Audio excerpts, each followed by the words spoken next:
நடிகர் ஆர்யாவோட உணவகங்கள்ல ID ride. உண்மை இதுதானா? தமிழ் சினிமாவுல ரசிகர்களால கொண்டாடப்படக்கூடிய பிரபலமான நடிகர்கள்ல ஒருத்தர் ஆர்யா. அறிந்தும் அறியாமலும், வட்டாரம், நான் கடவுள், பாஸ் என்கிற பாஸ்கரன், அவன் இவன், மதராசப்பட்டினம், ஆரம்பம், சார்பட்டா பரம்பரை மாதிரியான பல நல்ல படங்கள்ல நடிச்சிருக்காரு.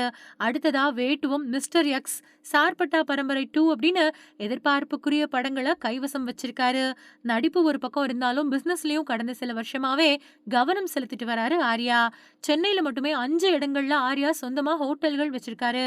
இந்த நிலையில சென்னையில நடிகர் ஆர்யாவுக்கு சொந்தமான உணவகங்கள்ல வருமான வரித்துறை சோதனை, அண்ணா நகர், கீழ்ப்பாக்கம், கொட்டிவாக்கம், வேளச்சேரி மாதிரியான இடங்கள்ல ஐடி அதிகாரிகள் சோதனையில ஈடுபட்டு வராங்க.